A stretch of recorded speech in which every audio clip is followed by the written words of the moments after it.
Moja twarz jest spalona. Siema, w ogóle nie przywitałem się. Patrzcie, jaki jestem czerwony. Znaczy teraz się posmarowałem chłopaki. Chłopaki, co tu mieszkają, dali mi krem 50 teraz, żeby się posmarować. Ale jest źle. Jest naprawdę źle. Jestem spalony totalnie. O, nawet nie przypuszczałem, że aż tak się załatwię wczoraj. Za głupotę się płaci, jak to się mówi. No ale trudno. Jest 7:30. Zaraz się, znaczy idę już jeść. No i zbieram się na wyprawę w góry. Ja pieprzę, jak mnie ryj pali. Masakra.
Jestem bardzo zawiedziony tym, co muszę zrobić. Niestety muszę zrezygnować z wyprawy w góry na ten punkt widokowy, na który chciałem iść. Mam za bardzo poparzoną twarz. Na nosie już mam taką ranę, że mi ropa leci. Jakbym to dzisiaj jeszcze dowalił, to przez parę dni to was nawet z hotelu nie mogę wyjść. Ale napisałem już do Abdysza. Powiedziałem, że znalazł mi jakąś alternatywę na ten dzisiejszy dzień. I powiedział, że zabiera mnie na grę. Tak, nie wiem, jak to się nazywa dokładnie, bo mi nie napisał. Zaraz poczytam w internecie o tym. Grają w taką grę na koniach. Nie wiem przypadkiem, czy to nie jest coś podobnego, jak było na kanale Planeta Abstrakcji. Czy Planeta Abstrakcja? No. Pozdrawiam was. Co właśnie oni w Pakistanie grali w to. I tak mi się wydaje, że to tutaj w sumie może być to samo. No przecież wiecie, no to nie jest daleko od siebie, podobne rejony i może być ta sama gra. Także jeżeli to będzie to będzie zarąbiście. Będzie zarąbiście na maksa, bo jak to oglądałem u nich na filmiku, to bardzo mi się podobało. Zawsze sobie mówiłem, że chciałbym to zobaczyć. No i może mi się uda dzisiaj.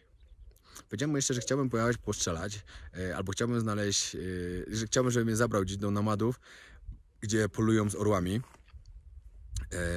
No ale powiedział, że najpierw, że oni wszyscy dzisiaj jadą na tą grę. Także to jest chyba taki festiwal tutaj, bo wczoraj mi chłopaczki co z nimi podróżowałem na koniach, opowiadali właśnie, że jakiś festiwal jest tutaj. To wydaje mi się, że to chyba o to właśnie chodziło. Może, wiecie, no, jedno nie wyszło, ale tak naprawdę może tak miało być.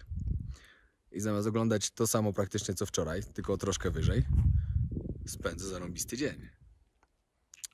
No, a tak w ogóle to nie wiem, czy to zostaje jeszcze jeden dzień, czy jutro przypadkiem już się nie zawinę dalej, ale to wszystko od tego, co Abdysz mi wymyśli. Bo jak mają tu jeszcze coś fajnego do roboty, co mogę tu zobaczyć, to bardzo chętnie zostanę. Ale to wszystko zależy od niego. Ten widok za mną, ja po prostu się zakochałem w tym miejscu. To jest cudownie. Naprawdę. Ciekawa jaka będzie reszta Kirgistanu, bo gadając z chłopakami, tutaj przyjechała grupka chłopaków z Węgier. No i mówią, że to jest najlepsze miejsce jakie widzieli. Także wiecie, jak się zaczyna od najlepszego, to później wszystko już jest gorsze i... Ale trudno, zobaczymy. Nie wiem co nie widziałem, znaczy jedno, mniej więcej nie wiem, ale zobaczymy co mi się uda zobaczyć. Jest tylko jeden minus właśnie bycia tutaj parę dni w tych jurtach. Nie ma prysznica. To jest właśnie najgorsze. No i oczywiście jest mega zimno. Także nawet jakby był pewnie ten prysznic, to był z zimną wodą i by było przerąbane się wykąpać. Idę wam pokazać jakie tu mają śmieszne krowy. Czyli dobra, żebym nie wyszedł na debila, no tak mi się wydaje, że to jest odmiana krowy. Albo jakiś bawoł, nie wiem, nie chcę mówić, bo po prostu nie wiem. Całe takie obrośnięte futrem. Zaraz wam pokażę, tylko mam nadzieję, że mogę tam podejść. Właśnie ten samochodzik co jał, przywiózł mi mój plecak, także na szczęście będę mógł zaraz umyć zęby chociaż.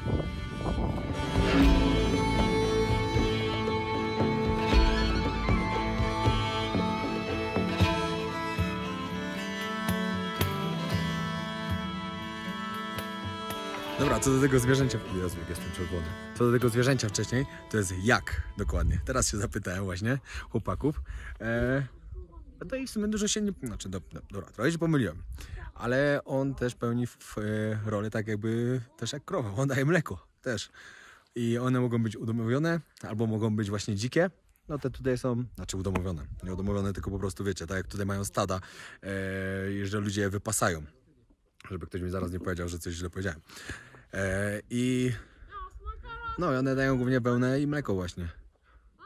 Pierwszy raz chyba widziałem w życiu tak. Znaczy widziałem wczoraj, no ale ogólnie tutaj w tym mieście, w tym miejscu, gdzie jestem. I one występują właśnie w Chinach, w Tybecie, w Indiach i tutaj w tych rejonach właśnie. Przed chwilą poczytałem o tym, gdzie zaraz jedziemy. Zobaczyć jak grają w tą grę na koniach. To się gra kozą, która waży nawet do 30 kg. Ale to wszystko wam będę później opowiadał. Czekamy jeszcze na samochody, aż po nas przyjadą i ruszamy. I żegnam się z tym pięknym widokiem. Niestety.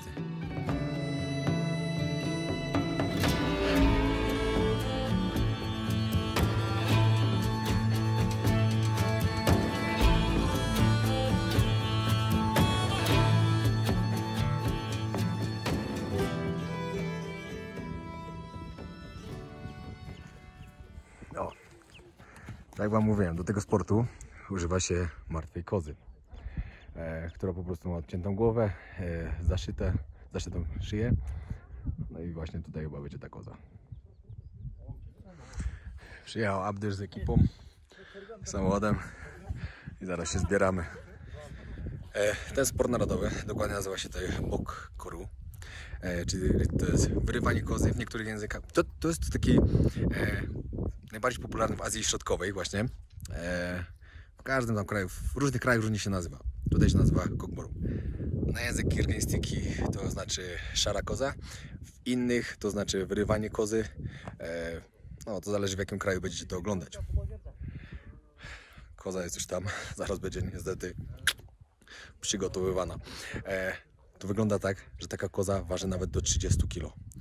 I oni ją muszą dźwignąć z ziemi, przedostać się do takiego okręgu betonowego i tam wrzucić, wtedy zdobywają punkt.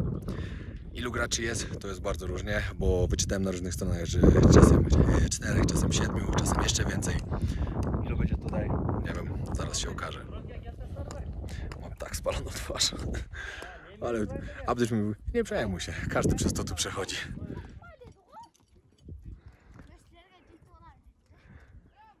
Konie się zjeżdżają.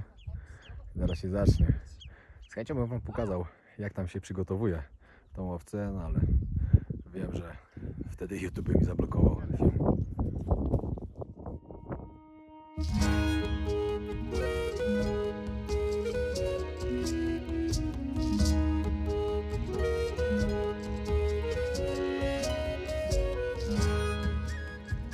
Właścicielka tego przyszedł właśnie teraz się przygotowywać, ale nie wiem co. Zaraz tam będę musiał zaglądnąć. Pogadałem teraz z Abdyszem jeszcze. Przygotowują dalej kozę. Odcięli głowę, zaszywają, wnętrzności wyciągają. Normalnie jeszcze soli tam walą, dopiero zaszywają, żeby miało około 30 kg. To tutaj akurat będzie miała 15 około. Dzisiaj tak będzie bardziej pokazował, bo to jakaś grupa po prostu przyjeżdża i chcieli, żeby zorganizować takie coś, żeby mogli zobaczyć, jak to wygląda. Będzie 4×4. No i za chwilę będą startować. Ale mam farta, że akurat trafiłem tutaj, że jakaś grupa sobie to wykupiła i będą to zobaczyć. I to za darmo. Zarąbiście. O. Ale trzeba coś zjeść. Cały czas tu jestem głodny.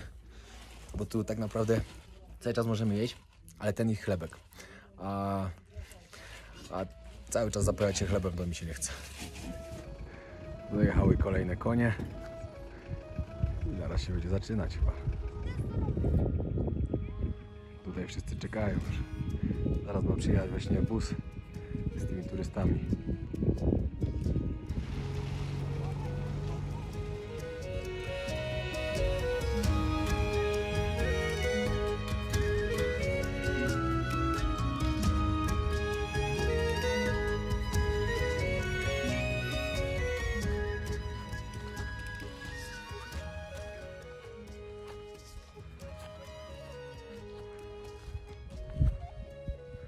Sztos.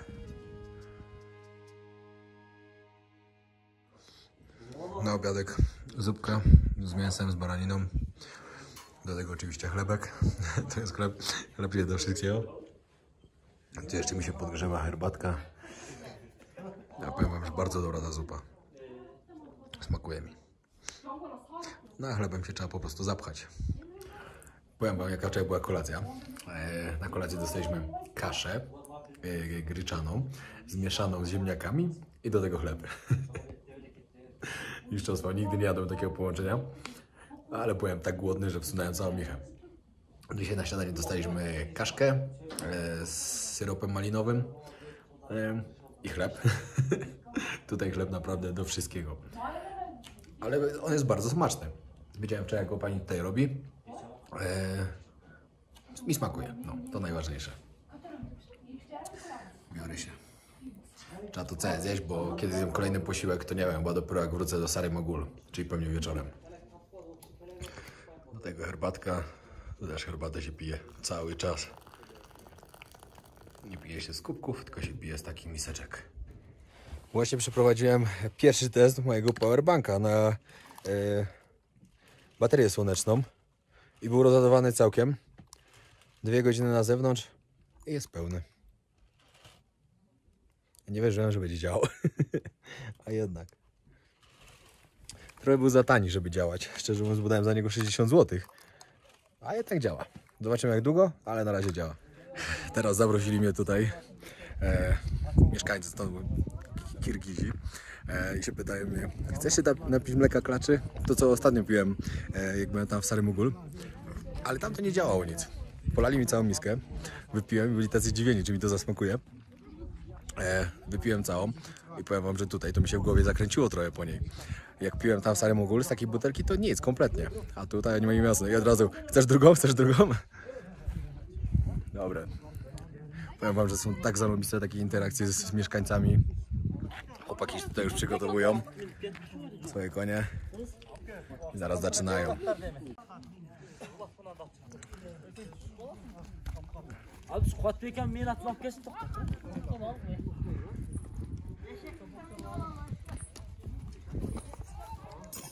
O. A tu jest piłka. Znaczy piłka to jest trochę brutalnie powiedziane. No ale właśnie to mi się gra. Przed chwilą jeden z moich widzów mi napisał właśnie, że w jednej części Rambo było. W Afganistanie grał w tą grę.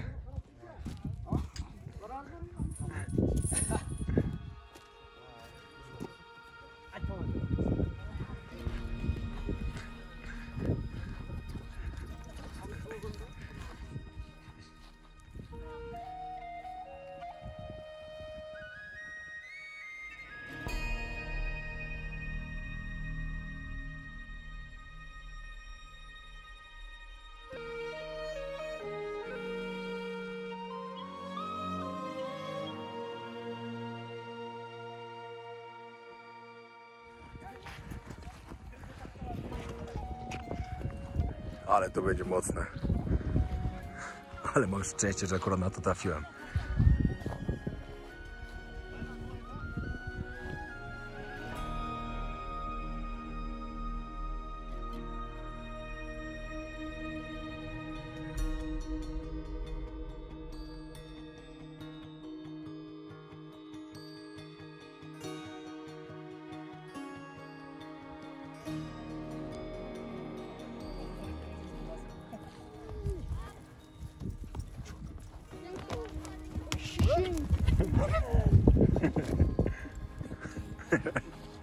Gdzie twój koń? A?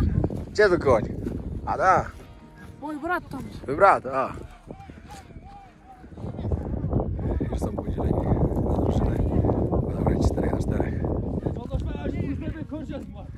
Tak jak mówiłem wcześniej, muszą trafić do jednej z tych bramek. Jedna jest tutaj, druga jest tam. Przeczytałem trochę o tym przed chwilą, to przeważnie 2 osoby są atakujące, a 2 bronią bramki.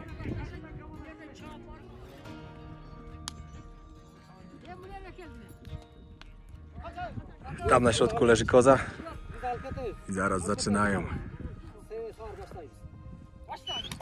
Poszli!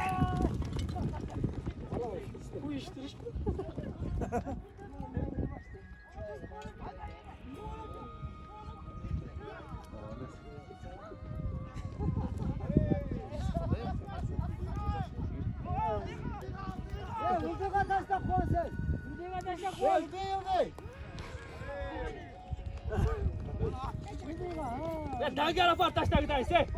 Dostum ara şeriklerin var ulan. Ya Jolday. Ya Jolday ne oldu? Çappa işte. Allez, il va marquer un but. Allez, but. Allez, allez, allez. Bunu aldı günler sonra. Jest, zdobył gola. Teraz się przepychają między sobą, bo 2 złapało, a wyrwał. Ya yesem Aydayber. Yesem. Kotor. Basu Aydayber. Basu alayım. Wiem, że dla wielu z was może to być brutalny sport, no ale to jest sport narodowy. Oj, będzie 2-0. Jest 2-0. Il n'y a pas beaucoup de buts, ça va. Leci.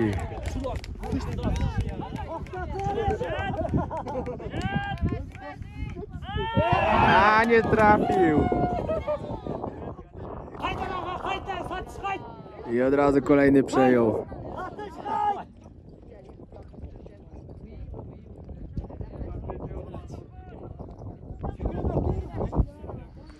Tutaj zmiana zawodnika. Jeden się już zmęczył. Szybko zmiana butów.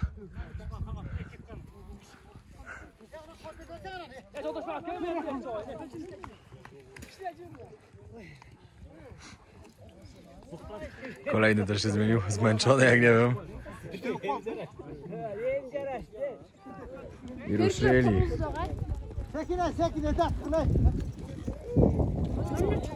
I się zaczyna przepychanie. Olkaş. Olkaş kaçtan çıkar? Kaçtan çıkar? Kaçtan çıkar? Kaçtan çıkar? Kaçtan çıkar? Pamiętacie, jak Rambo w to grał?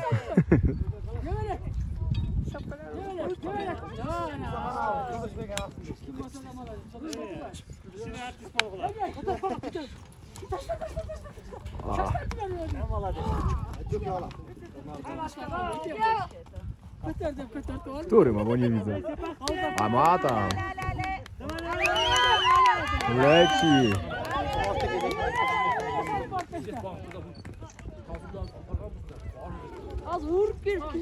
Pomyślcie, że ta ma jakieś 15 kg, bo tak mniej więcej się zrobić połowę tego. W normalnym meczu ma 30 kg. Także wyobraźcie sobie, jak ciężko jest to podnieść z ziemi w ogóle i później jeszcze utrzymać albo wyrwać komuś. I trzecie podejście. A, nie złapał. To się zaczyna młyn. O, ktoś ma, ktoś ma.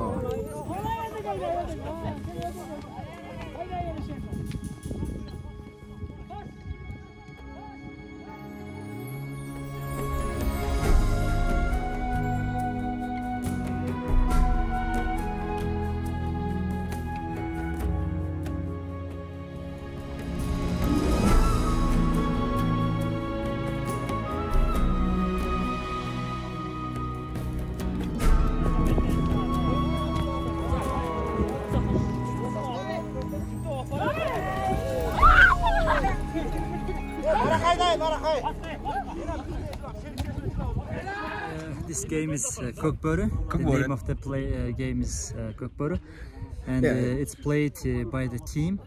So Normal play because here is like 4 and 4, but when it's like national playing, it's like 7 and 7. National is some 7 or 6-6. 6-6, Yeah. And then if by the team the game is interesting. Yeah. If playing with team. Yeah, and this is like typical from Central Asia, yeah? Yeah, it's in Central Asia, but we have two kinds of this horse games. Yeah. The small one, this small one, which calls Kokboru by the team, Yeah. and the big one is among many horses, around 60 up to 300 horses. Yeah, I saw my one friends have a video from Pakistan or Iran. They Yeah. play this with so many horses. Yeah, so many horses. Yeah, Also, this we was call crazy. in Central Asia also there is so kind of horse games. It calls Alaman Baige. Alaman. In Alaman, so among the 60 up to 700 horses together, they will play the game. If someone can win, so they have to take the goat of the carcass of the goat and then take to the point, so he will be winner. Yeah. Just each one can play by themselves, by himself. So Yeah, here but is by the team. Yeah, Each yeah. team can help each other. Yeah, yeah. But you say 300 horses? Yeah, up to in the peak, in the really big wedding. Who is, so they are- which team is the best in Central Asia? Which country is the best in this game? I think in Kyrgyzstan most popular because in Kyrgyzstan? Central Asia, Kyrgyzstan in all international games, the Kyrgyzstan win. They take first place, and then second Kazakhstan, and then Uzbekistan and Tajikistan. Yeah. The Kyrgyzstan is the best. Thank you. Have a Oh, good day. and I say something about the Polish. When somebody Polish coming here to Saramogul can message you. Yeah, we wait here. Yeah, coming. Yeah. All people, Polska travelers, we wait here. Tak. A ja mogę rekomendować, bo naprawdę bardzo dobrze tu spędzam czas z Abdyszem, bardzo mi pomógł. Także polecam wam, jak ktoś będzie chciał, dam numer, będziecie mogli skorzystać. Thank you very much.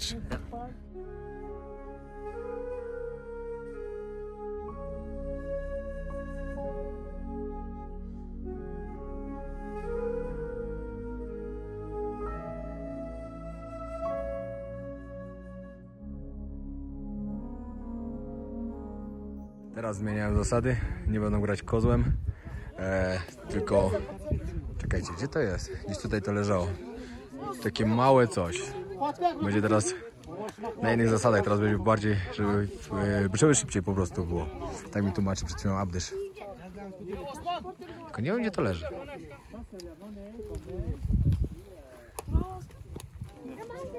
O, tutaj w ręce ma to ten gościu. Na co na tym grać. Aha, pieniądze.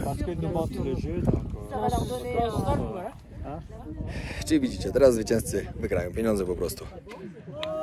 A, dobra, udało mu się. Czyli ma jakiegoś punkta, bo to jest chyba na punkty. Nie wiem, czy nie działa to przypadkiem tak jak w piłce nożnej. Karne na końcu. Przed chwilą 2 złapało, a jeden nie złapał z innej drużyny. Teraz leci kolejny.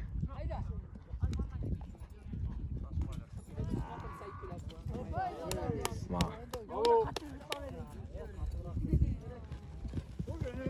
Ja też nie trafił.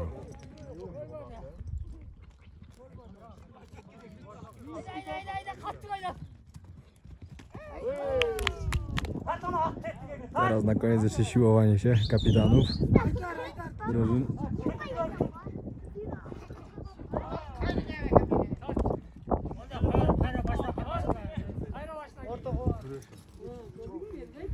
Spróbują się zrzucić z koni.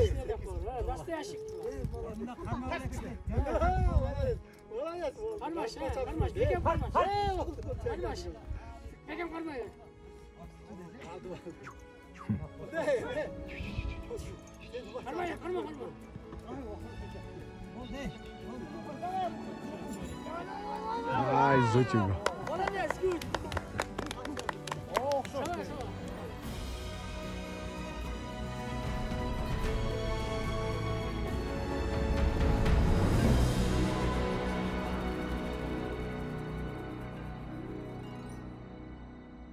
Ale zarąbiste przeżycie. I to oczywiście na farcie to przeżyłem. Bo gdyby ci Francuzi nie wykupili takiego nie wycieczki, sorry, nie wykupili takiego czegoś, żeby oni po prostu pokazali im, jak to się tutaj gra i tak dalej, bo to specjalnie było dla nich zorganizowane, to wtedy bym nie miał szans tego zobaczyć. A tak to, będąc w Kirgistanie, zobaczyłem ich sport narodowy, jak wygląda mecz. Usłyszałem trochę jeszcze o tym. Naprawdę bardzo się cieszę. Wiem, że dla wielu z Was może to było straszne, że to był brutalny sport oczywiście i tak dalej. Wiadomo, są konie wykorzystywane, ale oni to robią to od bardzo, bardzo dawna. Jest to ich sportem narodowym i nikt nie powinien oceniać przede wszystkim. No. Już wiele razy Wam mówiłem, w niektórych krajach takie rzeczy są normalne, w innych za to nie. Także ci ludzie są tacy fajni tutaj. Naprawdę. Każdemu będę polecał Kirgistan, jak ktoś będzie chciał się wybrać. O, nie wiem co teraz. Idzie teraz jeszcze raz posmarować twarz 50, bo chłopak z Węgier ma tutaj krem. To mi pożyczy. No a później się chyba już zbieramy do Sary Mogul. Chyba, że będzie jeszcze picie dalej tutaj tego alkoholu z mleka klaczy. O. Tutaj to miałem przynajmniej procenta, nie tak jak tam. Ale wiecie co jest najlepsze? Jak oni się tu tłumaczą tego? że oni nie dolewają tam alkoholu, bo to nie wypada. A że to samo sfermentowało, to już co innego. Dobre to. Potrafię kombinować, za to ich lubię. Plecak spakowany, zbieram się dalej. Było naprawdę fajnie. Wracamy do Sary Mogul. Ruszamy, pożegnałem się z panią, przytuliłem ją. Tak się ucieszyła. Fajnie, naprawdę.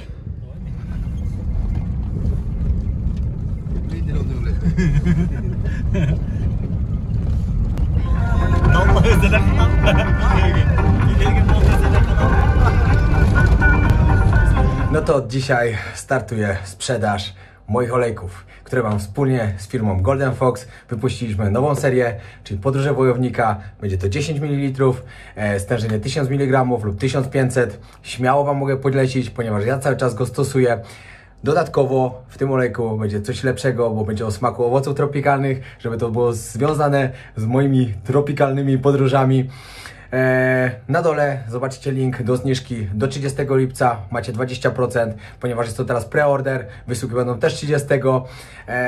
No i co, zapraszam do zakupu, z czystym sumieniem mogę polecić, bo cały czas go stosuję, który mieli wcześniej, to jest to samo, tylko po prostu o smaku owoców tropikalnych, tak jak mówiłem, także zapraszam i tyle, pozdrawiam. Dzisiaj piję jeszcze w innym miejscu, w tym, w którym pierwszy dzień, jak tu przyjechałem, jadłem kolację ze wszystkimi. Mam taki pokój. Idę do sklepu coś kupić, bo tak mi się chce jeść, że masakra. A tutaj o 8 dopiero jest kolacja, czyli za 1,5 godziny. No i trzeba wstać o 6 rano, bo o 7 już mam transport do miasta z powrotem. Tam muszę złapać jeszcze inny transport. W sumie jeszcze nie wiem, gdzie pojadę dalej. Muszę coś wymyślić dopiero. Tutaj jest centrum tej wsi. Tutaj jest sklepik, drugi, trzeci, czwarty. No i tu ogólnie jest rynek, jak ostatnio wam pokazałem.